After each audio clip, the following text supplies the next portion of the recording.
Welcome everyone. Thank you for joining us today. My name is Indrita Moagere, the Portfolio Marketing Manager for Governance, Risk and Compliance at PCB. In today's presentation, we will discuss about the impact of Trump on managing risk.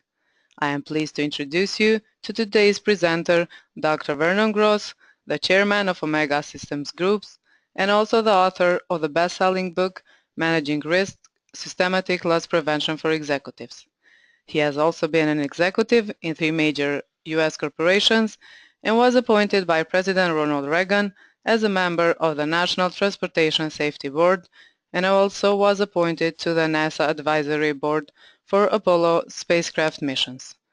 Also, we will have a special guest for Q&A session. He is Mr. David Spence, the Chief Operating Officer and the Financial Director of Omega Systems Group. Just a little notice before we get started.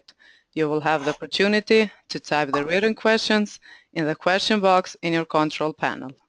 You may send them at any time during the presentation, as we will collect and address them during the Q&A session at the end of the presentation. I want to kindly inform you that if we don't have time to answer all the questions, they will be answered through email. Thank you very much for your attention. Now I'll give the word to Dr. Vernon. Please, Dr. Vernon, you may start the presentation. Thank you, and greetings one and all.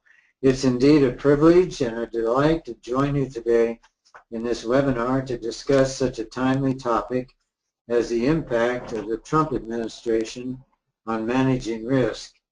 World politics are influencing how risk must be managed. Without any doubt, the election of U.S. President Donald Trump will produce inevitable and expected revisions in U.S. policy that can be expected to affect the management of risk internationally. So I want to explore and discuss with you the challenges of managing risk in light of those impending changes. First and foremost, we must grasp the uniqueness of Donald Trump as a person. Whether loved or hated, he's highly unpredictable. He is, as the old saying goes, a bull in a china shop, unafraid and undeterred in taking any action he views as essential in his objectives. As a businessman rather than a politician, Trump's repeal and replace policy on government structure represents a radical departure from the status quo, with little advanced insight on whatever any replacement may involve. In many ways, this policy resembles a revolution rather than an established, ordered, and predictable political process. It has little resemblance to previous changes in U.S. administration. Trump's view on the end justifies the means confirms that his means are no longer traditional and predictable.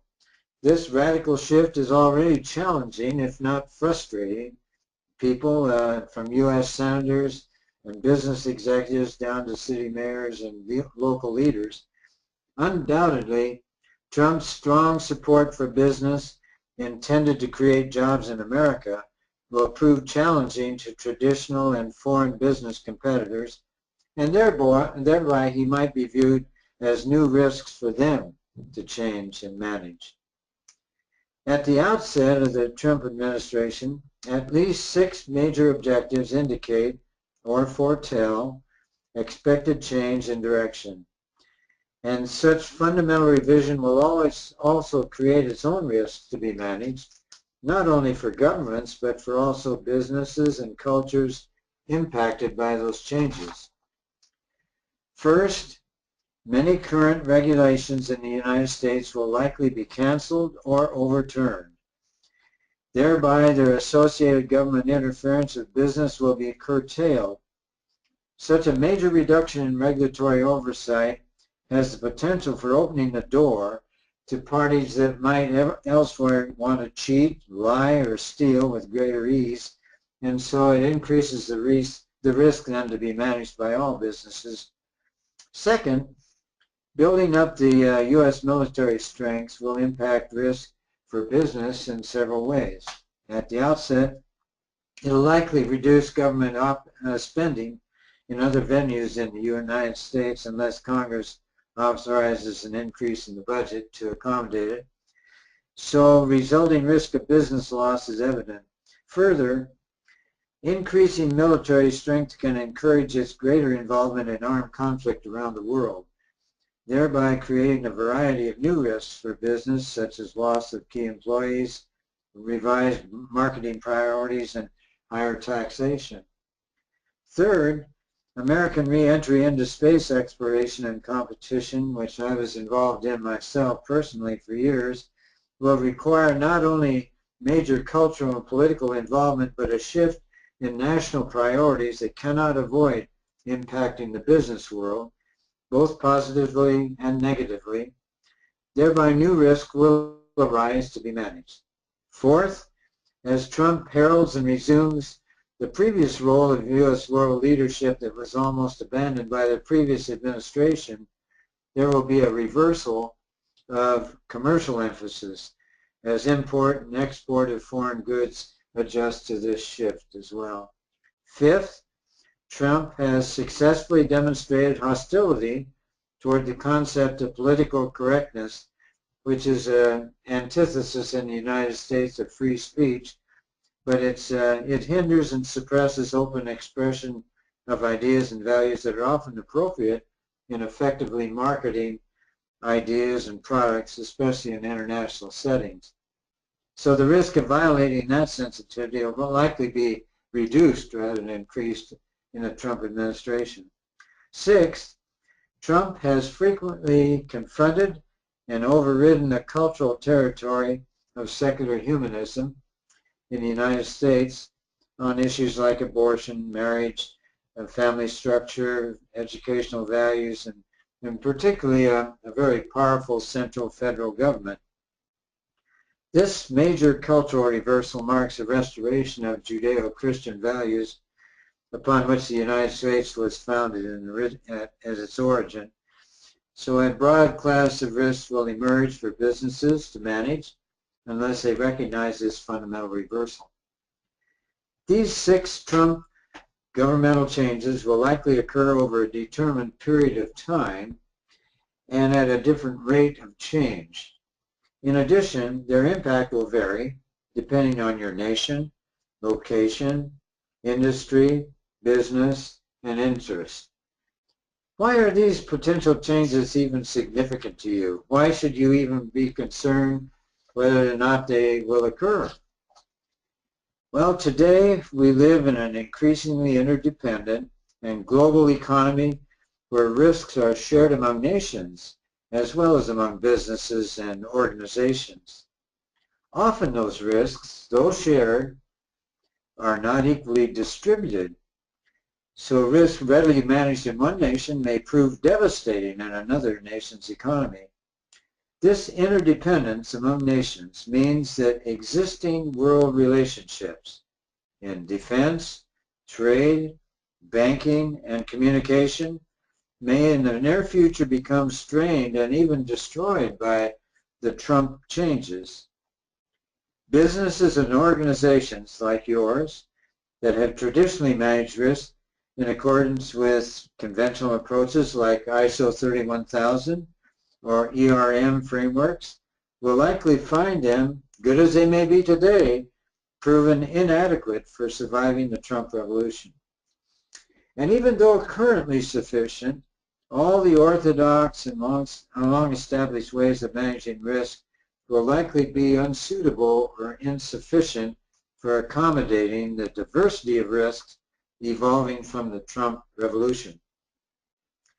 It's quite probable that international trade and competition will demand a universal understanding of risk, one that enables and enhances commerce to flourish to the benefit of all nations. Given the impending need then, due to the Trump revolution, for universal, and I stress the word universal, understanding and communication among all nations regarding risk, it seems imperative that risk managers worldwide must agree on how to best fully and successfully manage their risks in the days just ahead.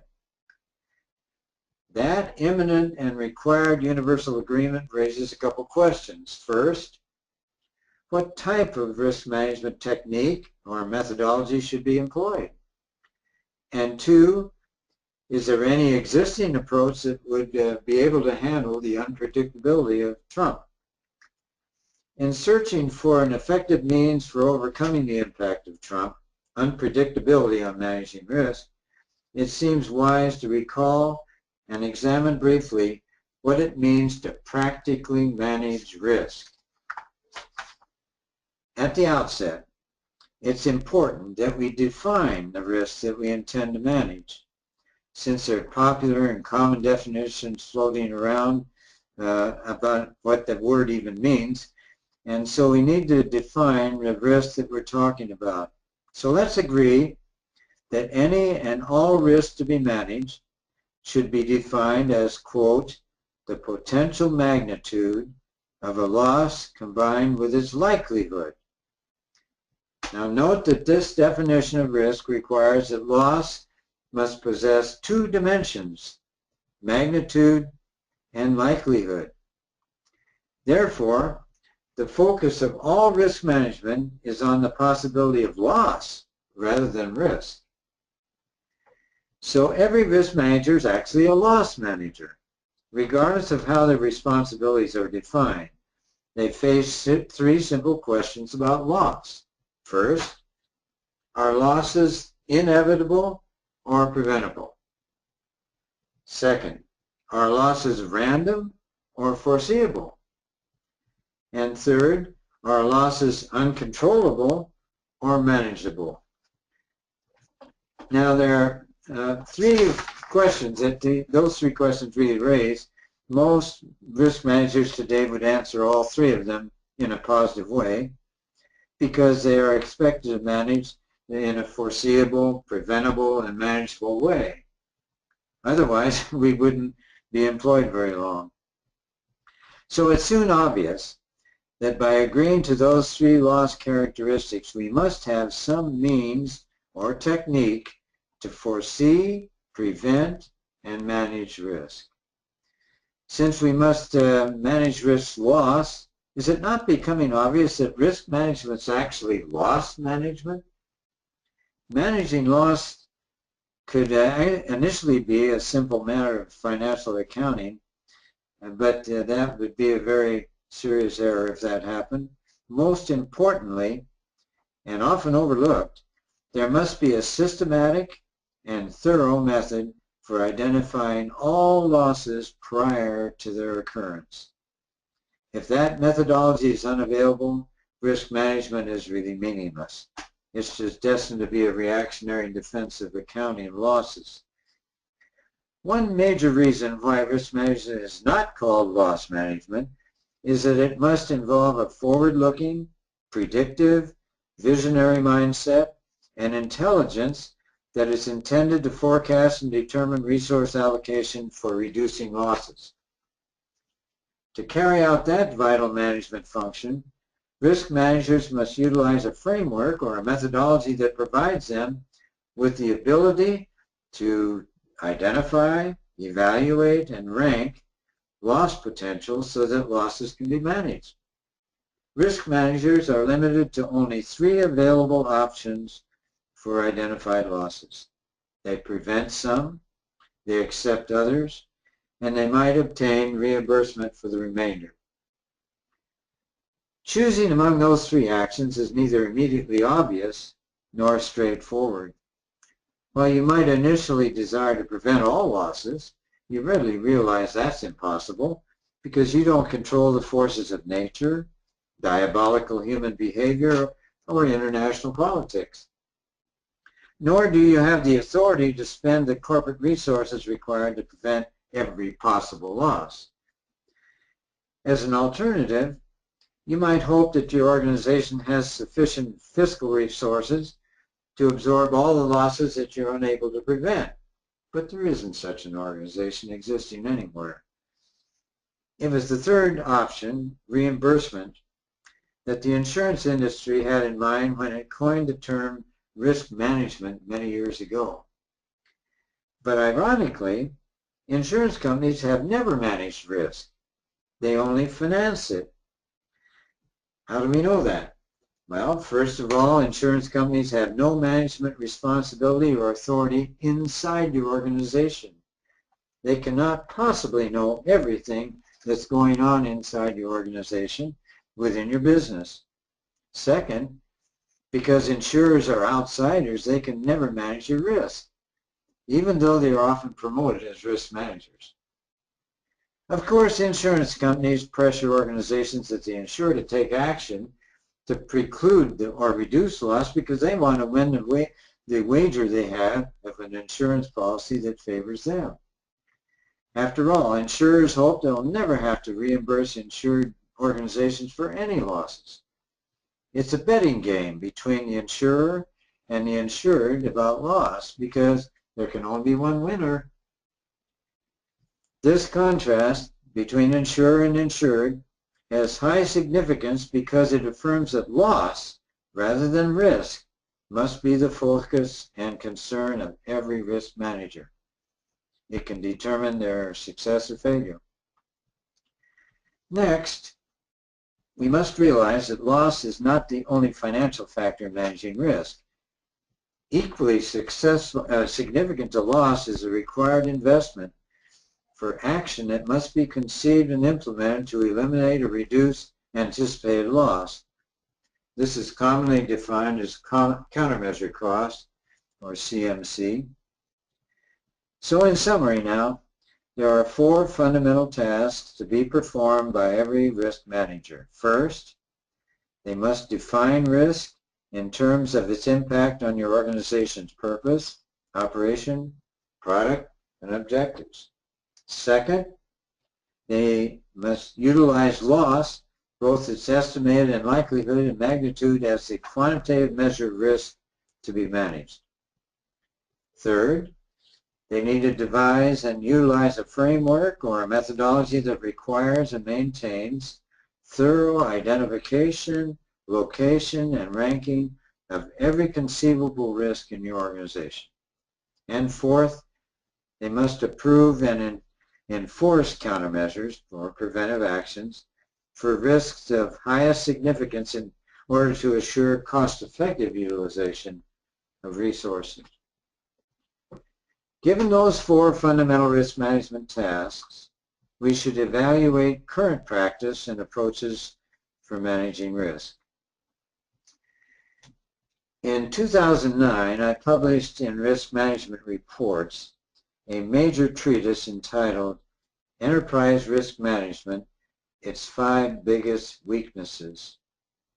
It was an endeavor not to be critical, but to universalize, if possible, worldwide understanding and management of risk by avoiding some obvious ERM shortcomings. It's also available, this article is on our website, www.omegainc.com. I'm not going to take time to go through the weaknesses that I talked about in that document. However, we did outline them and they're worth looking at. In those 5 limitations should alert all risk managers to the requirement for upgrading whatever we've done in the past. Future risks cannot be managed with techniques, standards, or methods that were previously adequate but that are now outmoded. Today, practices or approaches to managing risk vary worldwide. A few of those methods should be reviewed to evaluate their impact as we set the stage for future risk management. Managing risk will always need to mature to accommodate the possible political impact that Trump may create by his policies. Let me talk about these practices. The first one I call Practice 1.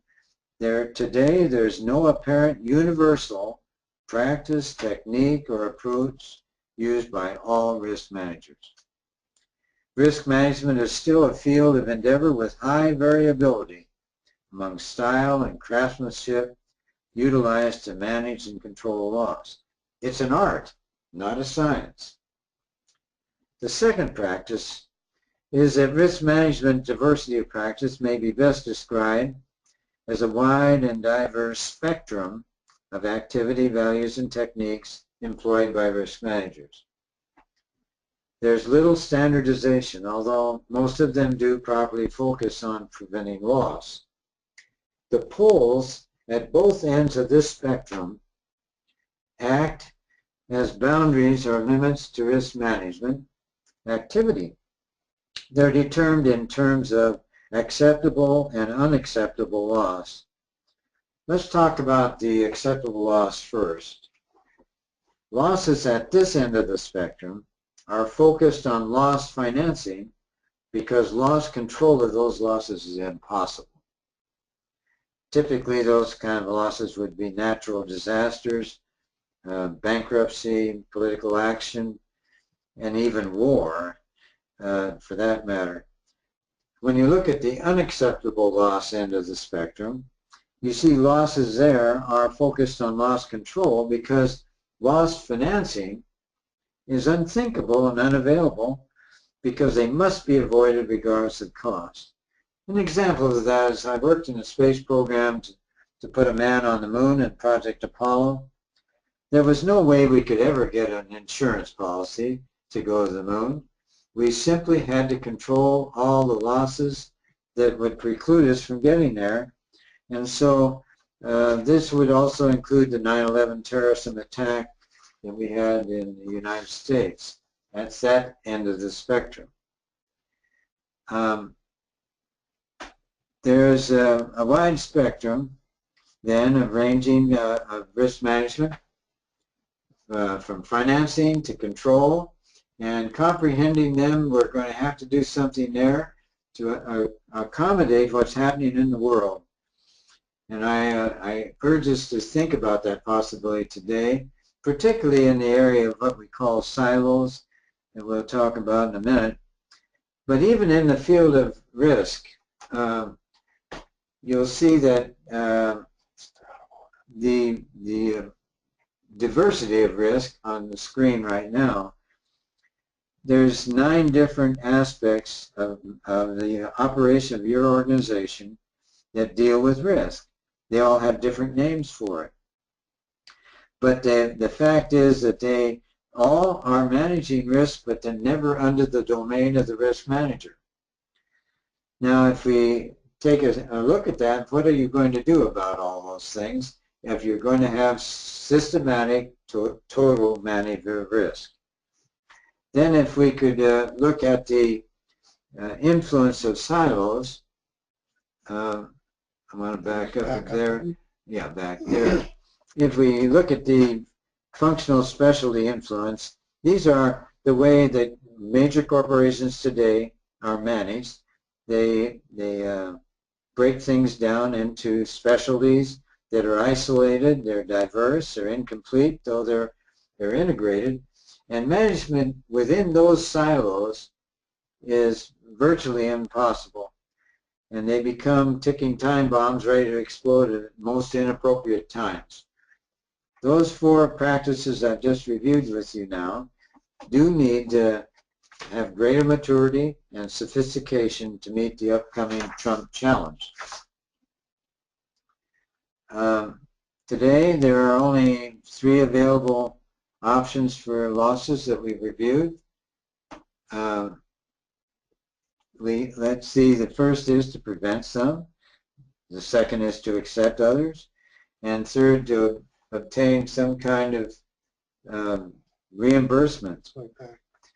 And we know for sure that insurance companies have never managed risk, they've only financed it, and therefore there's a contrast between both the insurer and the insured. It confirms that loss rather than risk is the focus of every risk manager. So let's look ahead now at managing risk in the future. It's an insider job, and it starts with the fact that people are the most important factor in managing risk. They're the sources, the creators, the sustainers, and the recipients of risk. The criticality of their allegiance and competence and skill to managing risk cannot be overemphasized. The limited insight and involvement in insurance company personnel has already been described. Therefore, managing risk is an insider job performed by those who are most familiar with the values, the needs, the history, the pressures, the skills, the motivations that are possessed by those in the organization for which risk is being managed. Risk losses can be prevented, but only by those who control the setting in which they occur. They alone possess the knowledge and motivation to identify, locate, evaluate, and prevent losses, since they are actively surrounded and involved in them. Often, employees of the organization in which risk is being managed may be ignored or overlooked for their valuable knowledge and involvement, yet they possess the greatest resource for managing risk.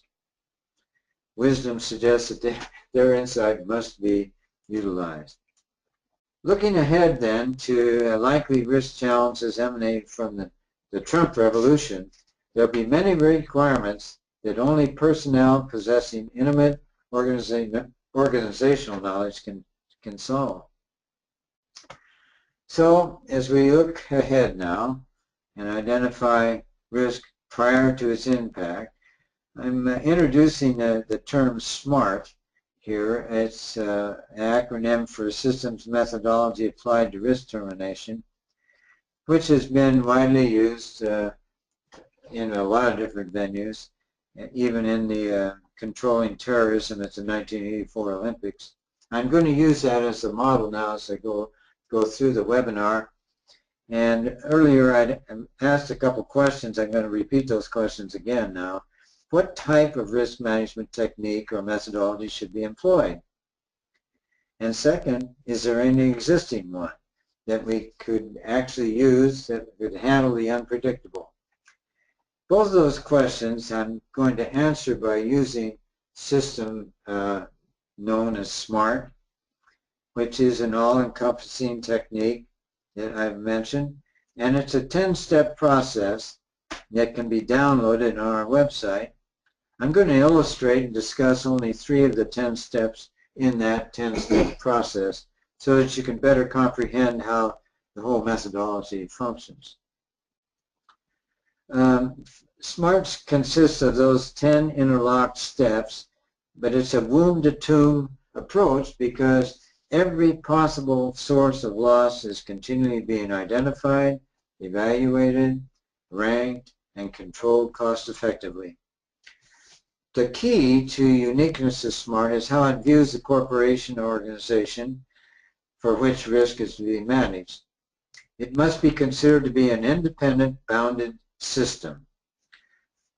Now, today, system is a buzzword everywhere, but it must be understood that it's an activity that translates something into something else. The definition of system you had on the screen, I believe, there it is. Anything can be viewed as a system.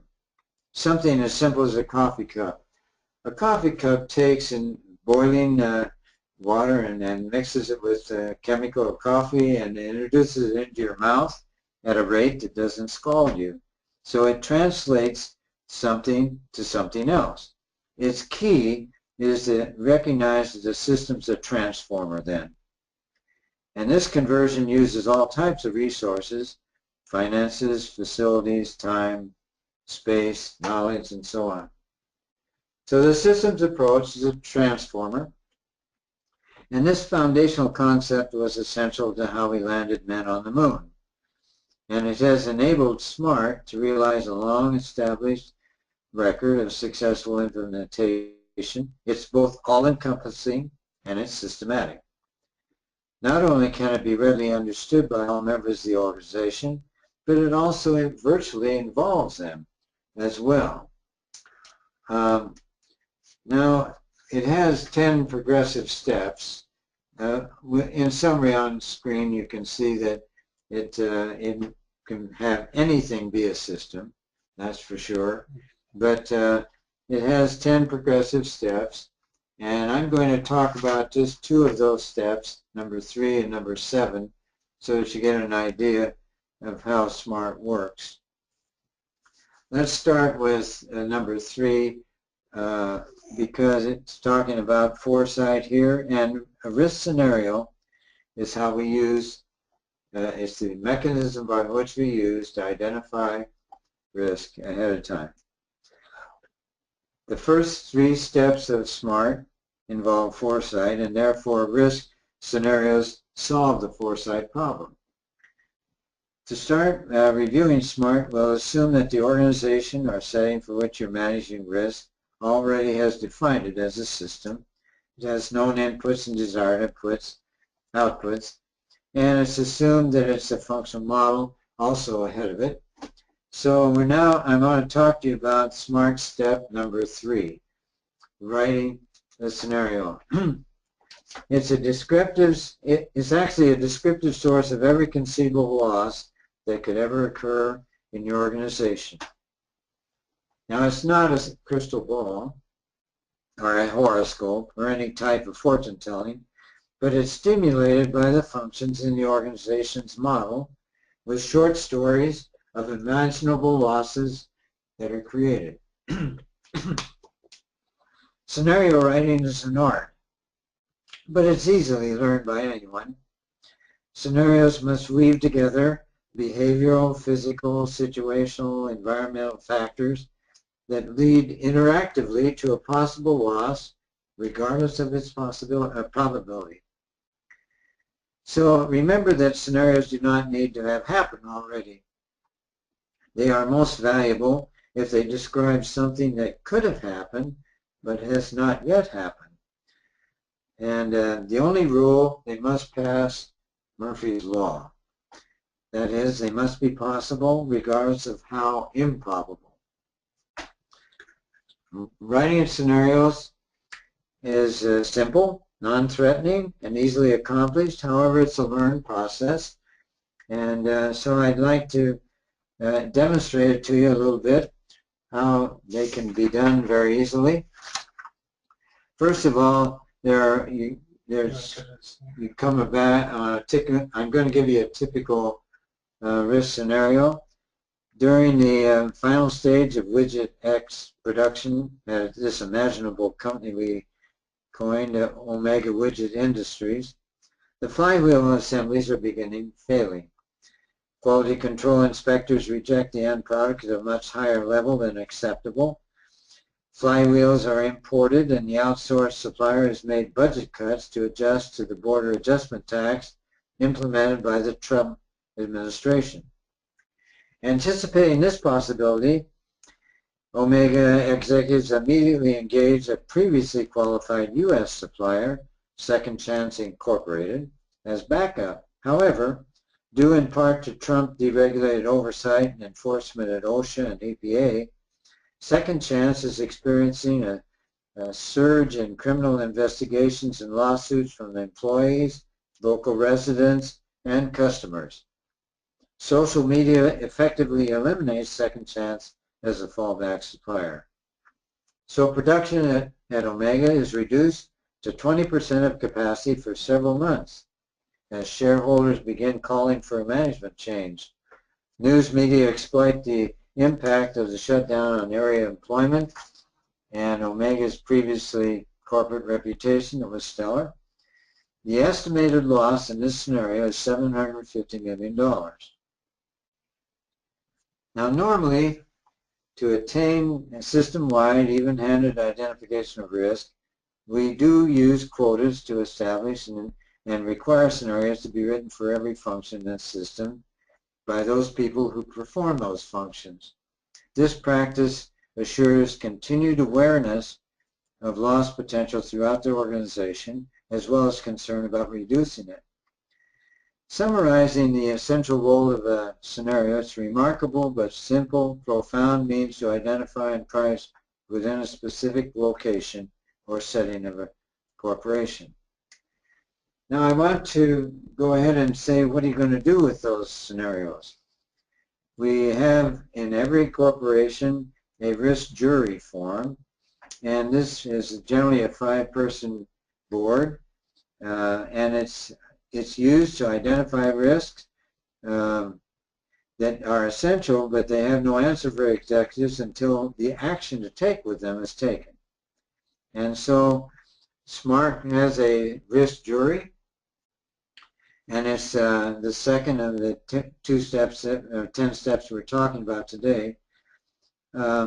The criticality of top management being well informed about losses before they occur has already been emphasized. Beyond timing of being informed, however, the source and accuracy of that information is paramount. Only insiders, personnel who are daily involved in and responsible for the operation of the organization, can be trusted to exercise the judgment necessary to evaluate and resolve the true significance of every risk scenario. Generally, a risk jury consists of 5 members, and they've all been selected and approved by the CEO, in whose interest they will judge the significance of all risk scenarios. Their judging is both complex and consequential, and therefore it demands that more than one person make the judgment, and that the judges be diverse in their expertise, and that the quality of their collective verdict, that they be given high significance to top management. So I won't go through the 5 members particularly, but you can recognize that the chairman of the jury is actually an executive himself, representing the chief executive. And then we have specialists in the area where the scenario was written. Now, one thing they have to deal with is having multiple countermeasures for every risk scenario, because the scenario needs to be addressed and solved. So let's go ahead and just say that we're going to have multiple countermeasures, if you've got them. And I'm going to say that they do a job of deciding what's going to be done by that to prevent this scenario, but it has to be something not currently being done, and the total cost has to be determinable. Now, as we continue with this, I want to just talk briefly about the risk jury's work, what they've done. They have 4 options that they exist for controlling each scenario, and out of that, they actually end up bringing them all together. If you want to know on the number of scenarios, we had around 1,300 scenarios when I did a maritime job for the Marine Corps. We also used scenarios on the Washington, D.C. Metro when it was being installed. And you'll have hundreds of scenarios. So the jury has to then decide the severity, the likelihood, as well as the proposed countermeasures. And then there are 4 options that they have to control each of those scenarios. The output of this, and I would call it the crowning feature of SMART, is that it ends up with a risk totem pole. And this is an assembly of all the scenarios that have been written, hundreds of them, and they will be put into a ranked array, starting at the top. At the top of the totem pole, you'll have scenarios that are very severe and very frequent and fixed for a very small amount of money. And then at the bottom, you'll have scenarios that are very rare and that they would require extensive resources to control, and they're not happening very often. So it's a mathematical array put together mathematically so that you can know your number 1 risk, your number 2 risk, and so on. So if we can go on now to think about the future here, particularly with the upcoming impact of Trump administration in the world outlook and so on. Management of risk will continue to be a challenge for management. Risk can never be ignored, even when it's well controlled. So we're going to say that the condition of assurance that risk is being adequately managed will not presume that vigilance concerning risk is no longer needed. We do need to be vigilant about that. But I do want to say it's time to be sensible, to organize, and to become systematic. One thing that's occurred quite recently is the idea that you're going to have uncertainties, which is recognized in this business, but there's been a suggestion that organizations should have a risk appetite, a defined amount or type of risk that it's willing to take to meet their strategic objectives. But I ask how odd and nonsensical that it would be that executives would openly declare willingness to lose, since it has already been demonstrated that risk actually means loss. So I say instead of doing that, it's quite to the contrary. It should be obvious that managing risk systematically with foresight, as we demonstrated with SMART here, provides a stable framework with a thorough array of foreseen risks that are ranked for cost-effective control. It's time to be sensible, to organize, and to become systematic.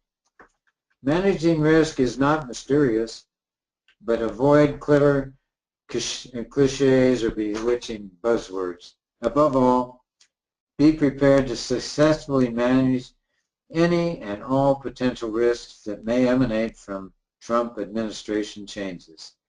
Thank you very much for sharing your valuable time with me today. Dr. Vernon, thank you for your time and effort, for providing such an informative presentation, and also for sharing your thoughts and experiences with all of us. Additionally, I want to inform you that PCB provides training and certification services for ISO 31000 Introduction, Foundation, Risk Manager, and Lead Risk Manager. A PCB certificate will demonstrate your dedication in implementing and managing risk management processes and frameworks, and most importantly, you will be recognized worldwide. Now, we will go ahead and take some time for the questions. I'm starting with the first question. What about the positive aspects of risk, those that result in gain, not loss? Well, there's no doubt whatever that risk means taking an action that could have a positive as well as a negative outcome. In other words, we do know that you take a risk when you take an investment, which may pay off very well. So there is a positive aspect of risk because it deals with uncertainty. That's the heart of it. And so there are uncertain things when you invest in the stock market. You take a risk, but you have a positive outcome sometimes. Sometimes you do not.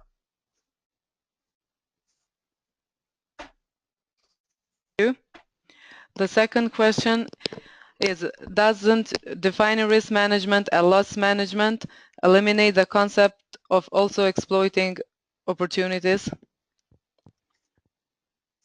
Well, I don't think it would in any way. When you look at the risk scenario, for example, it takes things to a loss. Now, those things are the ones that you're concerned about, the managing the loss of it. If you want to eliminate the concept of exploiting opportunities, that's not denied at all by SMART. As a matter of fact, you know, I don't think that you'd be looking to your risk manager to tell you where to invest on a positive side. However, this is all looking at the possibilities of loss, and that's what you have to take control over. Thank you for your answer. The next question is, what about defining risk as reducing uncertainty, thus requiring a risk appetite? Well, I guess the question is they want to do what now? Reduce their what? I didn't get the answer. The question particularly. I will read it again. What about defining risk as reducing uncertainty, thus requiring a risk appetite? I do not think, when I mentioned risk appetite, appetite, and I defined it the way it is mentioned, it's a deliberate part of management trying to decide ahead of time what losses they will accept. And I think that's a rather negative outlook. I'd rather be positive about it and talk about what we can do to minimize the loss potential at all times. Thank you. Now the next question is, what would be the impact of risk assessment if Trump gets impeached? Well, I know there are people that are aiming for that possibility, but were he to be impeached, and here I'm having to talk about a political decision, were that to happen, many of his changes obviously wouldn't be taking place, but it would take time to roll back the things that he changed. It's a slow process in the U.S.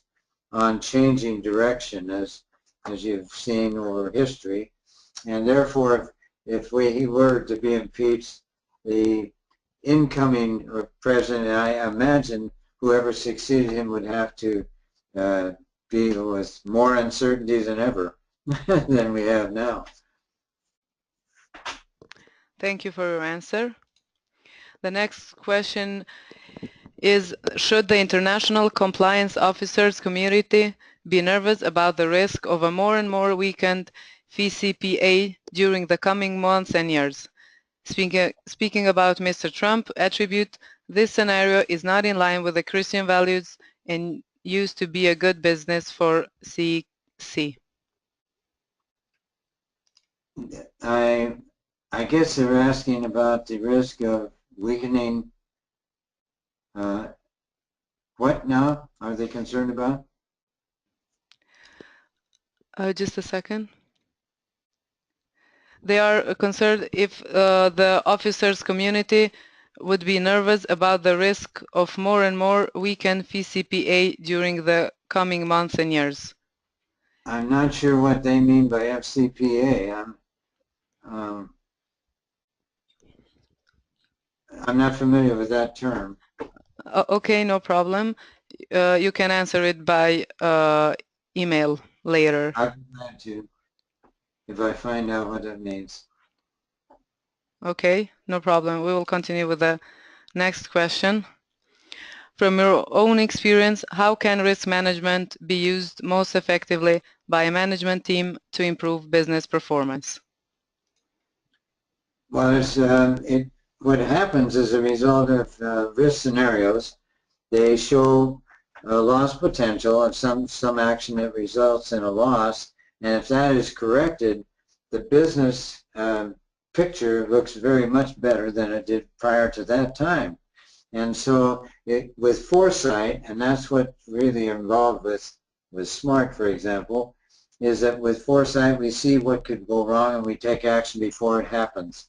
And thereby we improve the capability of the organization by taking action prior to a loss.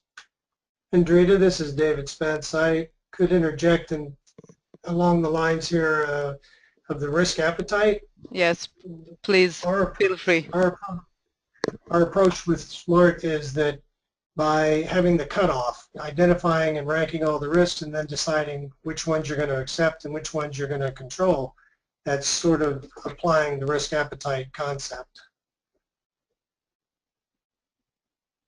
Great.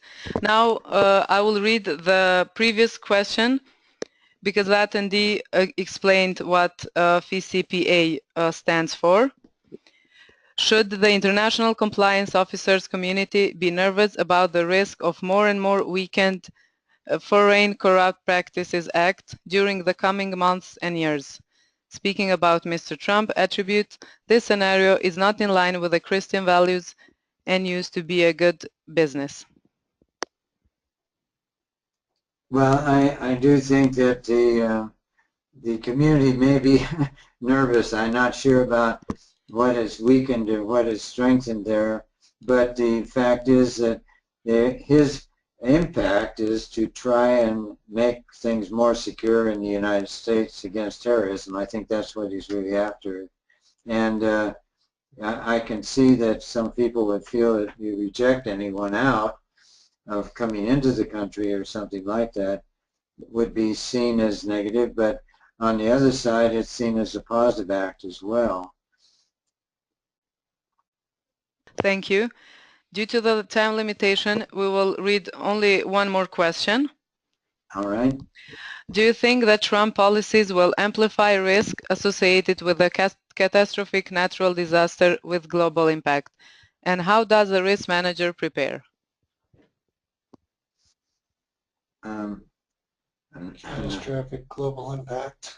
Well, are they thinking of things related to global warming? Is that what the question is about, I wonder?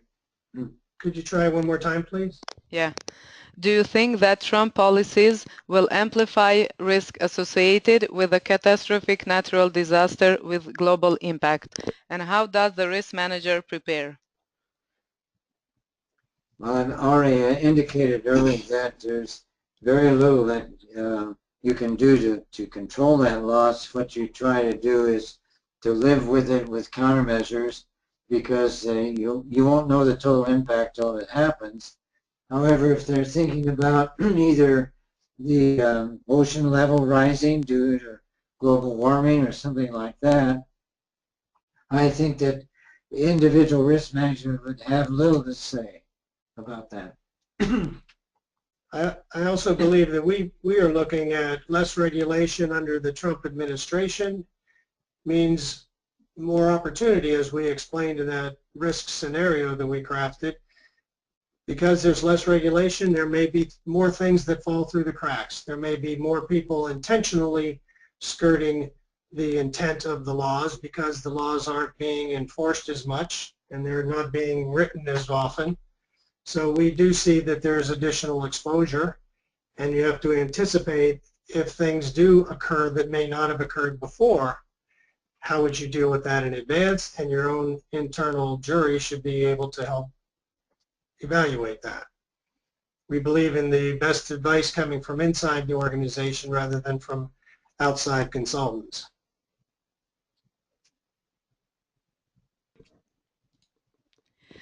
Dr. Vernon and Mr. Spence, thank you once again. It was an honor to have you as presenters. And also thanks to all the attendees who have taken time off their busy schedules to participate today. I hope you all have learned something new today and your questions have been answered. I would like to let you know that this webinar will be recorded and posted on our website and on our YouTube channel. Thank you everyone. We appreciate you being here.